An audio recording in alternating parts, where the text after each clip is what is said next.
आप सभी प्यारे बच्चों का एक बार फिर से स्वागत। सभी को गुड आफ्टरनून। आज हम नगर सैनिक यानी होम गार्ड की जो वैकेंसी आई है उस वैकेंसी पे चर्चा करेंगे। देखेंगे कि इतने कम समय में किस तरीके से इस एग्जाम को हम क्रैक कर सकते हैं। आपकी प्लानिंग क्या है, आपकी स्ट्रेटेजी क्या है, और इस प्लानिंग को समझने से पहले थोड़ा बहुत हम जान लेते हैं इस पद के बारे में। क्या मिनिमम क्वालिफिकेशन है होम गार्ड या नगर सैनिक जिसे कहा जाता है। आप किसी भी जिले में सुरक्षा व्यवस्था को चाक चौबंद बनाने के लिए अगर पुलिस बल की कमी होती है, अतिरिक्त पुलिस की आवश्यकता होती है, इसीलिए नगर सैनिक की नियुक्ति की जाती है। जितने भी डिस्ट्रिक्ट हैं छत्तीसगढ़ में, उस छत्तीसगढ़ में जो डिस्ट्रिक्ट है आज वर्तमान में SDRF, जिसका मुख्यालय आपका रायपुर में है, उसके अंडर में एक केंद्र हर एक डिस्ट्रिक्ट में स्थापित किया जाता है। उसी केंद्र के अंडर में नगर सैनिक या होमगार्ड स्थित रहते हैं। अभी जब ये वैकेंसी आई है तो ध्यान में रखिएगा टोटल 2 प्रकार की वैकेंसी, एक 500 होमगार्ड नगर सैनिक जिसे कहा जाता है, और लगभग 1715 महिला नगर सैनिकों की रिक्त पदों हेतु ये वैकेंसी आई है। 10 जुलाई, आरंभिक चीजों को हम थोड़ा समझ लेते हैं, उसके बाद इसकी स्ट्रेटेजी पर चर्चा करेंगे। 10 जुलाई 2024 को इसकी आरंभिक तिथि है और लगभग 1 महीने के दरमियान आपको फॉर्म भरने का समय दिया जाएगा। ध्यान रखिएगा, क्योंकि व्यापम इस एग्जाम को ऑर्गेनाइज नहीं करेगा, तो ऐसी अवस्था में परीक्षा शुल्क की व्यवस्था भी रखी गई है। अनारक्षित अन्य पिछड़ा वर्ग के लिए 300 और ST/SC के लिए 200। इससे एक बड़ा बेनिफिट हमको इस बात को लेकर मिलेगा, अगर फीस की मांग की जाती है बोर्ड से, तो ऐसी अवस्था में सिंसियर विद्यार्थी हिस्सा लेंगे और जो सेंटर की कमी आपको दूसरे एग्जाम में देखने को मिल रही वो देखने को नहीं मिलेगी। चलिए, रिक्त पदों का विवरण आप देखेंगे इस पद को,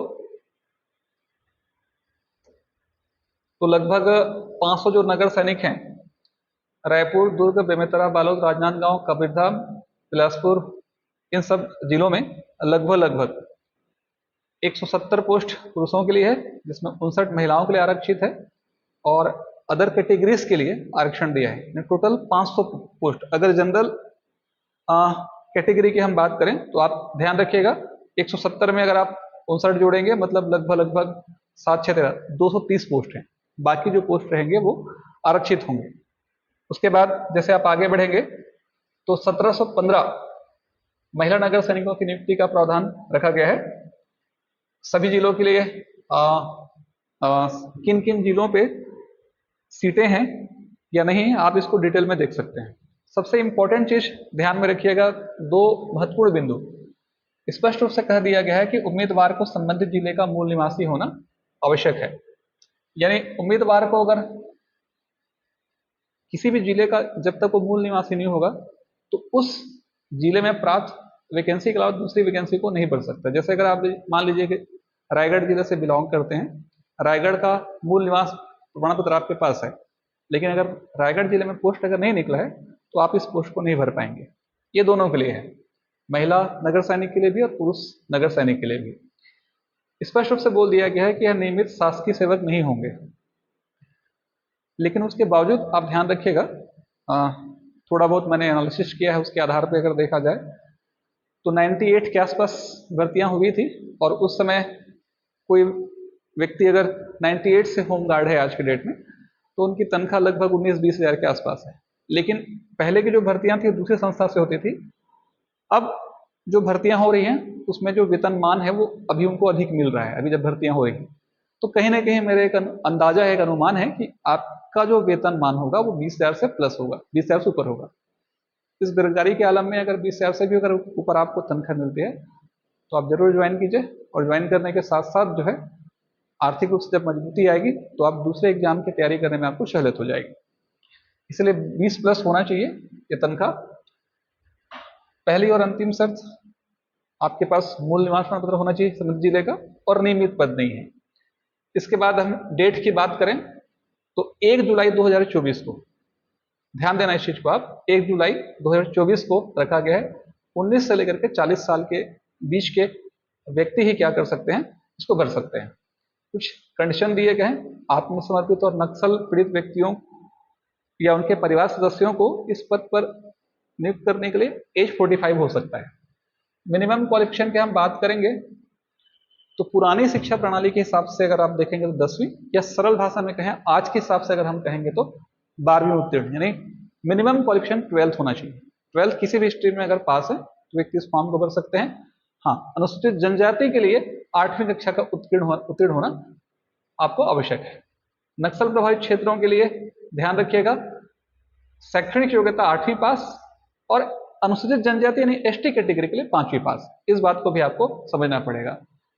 पुलिस भर्ती के लिए जो मिनिमम क्वालिफिकेशन होती है हाइट और हेल्थ की, उसे स्थिर रखा गया, वो हर एग्जाम में लगभग बराबर होता है, यानी 167 सेंटीमीटर, और बाकी जो कंडीशन है उसको आप यहां से आप कॉपी कर सकते हैं, देख सकते हैं। ठीक है, अब अगर हम एग्जाम की बात करते हैं कि किस पैटर्न पे एग्जाम होगा, तो ध्यान रखिएगा इस चीज को कि पहले फिजिकल होगा, फिजिकल क्लियर करने के बाद आपका लिखित परीक्षा होगा। फिजिकल, लिखित और बोनस, इन तीनों को मिलाकर के मेरिट बनेगी, उसके आधार पर आपकी नियुक्ति होगी। तो जो फिजिकल है यानी शारीरिक दक्षता परीक्षा है, उस शारीरिक दक्षता परीक्षा के लिए वही कंडीशन है जो पहले आप सामान्य पुलिस भर्ती के लिए आप देखते हैं। 100 मीटर दौड़ के लिए 25 अंक, 800 मीटर के लिए 25 अंक, यानी टोटल 100 नंबर का फिजिकल फिटनेस होगा। देखिए बहुत इंपॉर्टेंट है, आप लिखित परीक्षा की तैयारी तो करेंगे ही करेंगे, लेकिन अगर वैकेंसी निकली है तो आपको तुरंत फिजिकल की तैयारी करनी आवश्यक है।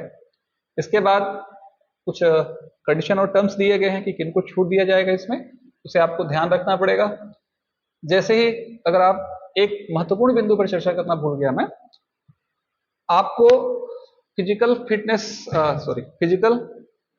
में जब आप जाते हैं तो फिजिकल क्लियर करने के लिए आपको सिर्फ एक चांस मिलेगा, और जो 100 नंबर का जो फिजिकल होगा उसमें से 50% लाना आपको अनिवार्य है। अगर जनरल कैटेगरी से बिलोंग करते हैं तो अनुसूचित जाति, जनजाति और ओबीसी कैटेगरी के लिए 40% लाना अनिवार्य है। कोई कैंडिडेट्स जब तक 40 या 50% के क्राइटेरिया को क्रॉस नहीं करेगा, वो लिखित परीक्षा के लिए एलिजिबल नहीं होगा। मिनिमम क्वालिफिकेशन आपको लाना है, तभी आप लिखित परीक्षा का फॉर्म भर सकते हैं। जब आप क्लियर कर लेते हैं फिजिकल, उसके बाद फिर आपको क्या करना पड़ेगा, एक एग्जाम देना पड़ेगा। 100 नंबर की एक परीक्षा होगी, 2 घंटे की परीक्षा होगी 100 नंबर की, जिसमें मुख्य रूप से 3 सब्जेक्ट आएंगे। मैथ्स आएगा, रीजनिंग आएगा और जीएस आएगा। सामान्य मानसिक योग्यता, उसके बाद सामान्य गणित, और गणित के साथ साथ सामान्य अध्ययन। सिलेबस को बहुत अधिक हाईलाइट नहीं किया गया है, लेकिन 100 नंबर के इस एग्जाम में उम्मीद है, अभी हम चर्चा करेंगे उस पर कि क्या क्या हो सकता है। देखिए, उसके बाद आपको बोनस दिया जाएगा। अलग अलग क्राइटेरिया है, 6 कैटेगरी है जिसमें बोनस मिलेगा, लेकिन किसी भी स्थिति पे बोनस जो है, अगर आपके पास बहुत सारी योग्यताएं हैं और सब योग्यताओं को मिलाकर के बोनस 20 से ऊपर नहीं होना चाहिए। सारी योग्यताएं हैं, मतलब 5, 10, 15, 5, 20, 5, 25, 5, 30, 5, 35 नंबर का बोनस, पूरा का पूरा बोनस अगर किसी व्यक्ति के पास है तो फिर भी उसे अधिकतम 20 नंबर का बोनस ही दिया जाएगा, उससे ऊपर अधिक का बोनस नहीं मिलेगा। और एकदम क्लियर टू क्लियर कह दिया गया है कि आपका जो चयन है वो फिजिकल के 100 नंबर, रिटर्न के 100 नंबर और बोनस के 20 नंबर, इन तीनों को मिला करके एक मेरिट बनेगा। और आरक्षण के नियमों को ध्यान में रखते हुए, जैसे वैकेंसी भरी जाती है, उस नियमों को ध्यान में रखते हुए एक मेरिट तैयार होगी। और ये जो मेरिट तैयार होगी, उस मेरिट के बाद, ठीक है, फाइनल लिस्ट बनेगी जिसमें आपकी नियुक्ति होगी। रायपुर, अंबिकापुर, बिलासपुर, जगदलपुर संभागीय मुख्यालयों में भर्ती प्रक्रिया की जाएगी। जिला मुख्यालय नहीं दिया जाएगा। हो सकता है कि आने वाले समय में अगर संख्या बहुत अधिक हो जाए तो जिले का आवंटन भी आपको मिल सकता है, खैर वो अलग मैटर है। चलिए, तो ये मुख्य रूप से कुछ हाईलाइट थे। चलिए अब हम थोड़ा समझ लेते हैं कि रिटन एग्जाम की आपकी तैयारी की स्ट्रेटेजी क्या होनी चाहिए। मैं मान के चल रहा हूं कि 100 नंबर की एक परीक्षा होने वाली है, और जो 100 नंबर की परीक्षा होगी, ये 100 नंबर की परीक्षा 3 भागों में बटेगी। एक भाग मैथ्स, एक भाग रीजनिंग, और एक भाग क्या होगा, जीएस। तो जो मैथ्स की जो रीजनिंग की और जो जीएस की जो विषय वस्तु होगी, लगभग 100 नंबर की एक परीक्षा 2 घंटे के लिए होनी है।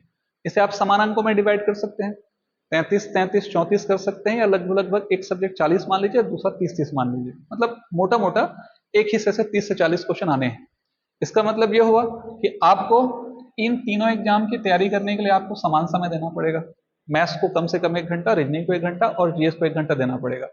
उसके बगैर नहीं होगा, पहला बिंदु। दूसरा बिंदु, जब आप मैथ्स की तैयारी करते हैं तो मैथ्स की तैयारी के लिए 2 बिंदु आपके पास होना चाहिए।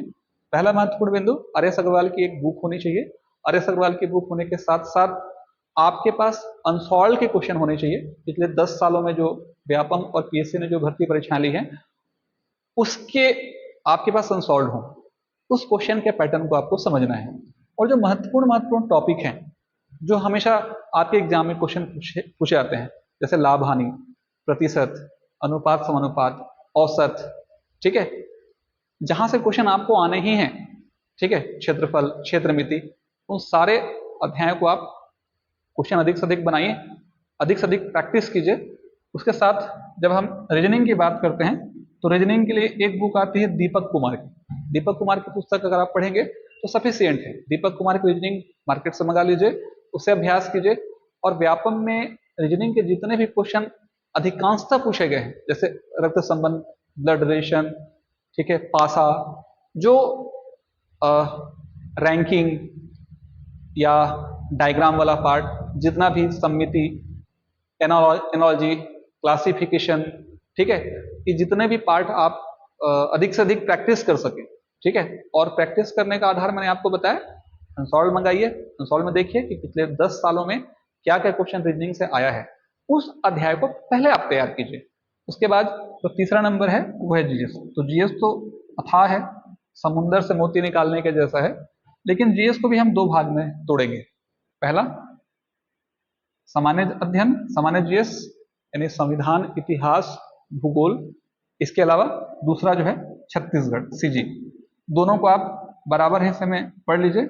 अब क्लियर नहीं है कि सिलेबस कैसा होगा, फिर भी आप इसको 70 इसको 30% का रेशियो लेके चल सकते हैं, या हफ्ते में आप 4 दिन जो है इसे पढ़ लीजिए, 2 दिन से पढ़ लीजिए, लेकिन दोनों को साथ में लेके चलना है।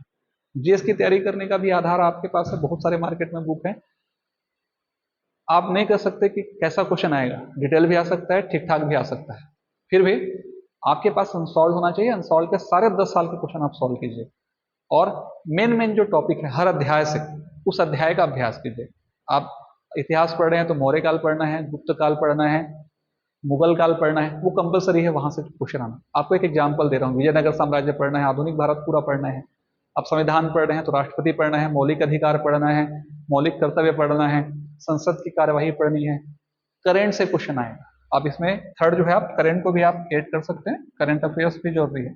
तो ये तीनों को मिला करके ध्यान रखिएगा, जीएस का पार्ट बनता है। और अधिक से अधिक अभ्यास कीजिए। और मैंने पहले की वीडियो में दूसरे एग्जाम्स के लिए भी जब मैंने वीडियो बनाया तो वहां भी मैंने एक शब्द का प्रयोग किया है, कभी भी जब आप किसी भी एग्जाम की तैयारी करते हैं तो 2 चीजों का होना जरूरी है। रेगुलर प्रैक्टिस का होना जरूरी है, आपके पास एक अनसॉल्व का होना जरूरी है, और कहीं भी आपके पास कोई संस्था है या ऑनलाइन है, कहीं भी कोई टेस्ट सीरीज है, आप टेस्ट सीरीज को जरूर जरूर जरूर ज्वाइन कीजिए, क्योंकि टेस्ट सीरीज जहां ज्वाइन करेंगे तो गलतियां आपको पकड़ में आएंगी, कितनी तैयारी करनी कितनी छोड़नी है समझ में आएंगे। रेगुलर प्रैक्टिस होता रहेगा। तो आज बहुत सारे ऑनलाइन प्लेटफॉर्म है, बहुत सारे ऑनलाइन कोचिंग है, अगर आप तो बहुत कम दाम पर वो लोग टेस्ट सीरीज वगैरह प्रोवाइड करते हैं, कहीं से भी आप ले सकते हैं, ठीक है। तो चलिए, ये छोटी सी स्ट्रेटेजी थी, आप तैयारी कीजिए, और किसी भी प्रकार की कोई समस्या हो इससे तो आप कमेंट बॉक्स में कमेंट कर सकते हैं। सभी को शुभकामनाएं। वीडियो अगर अच्छा लगेगा तो जरूर इसे लाइक कीजिएगा और शेयर कीजिएगा। Thank you very much.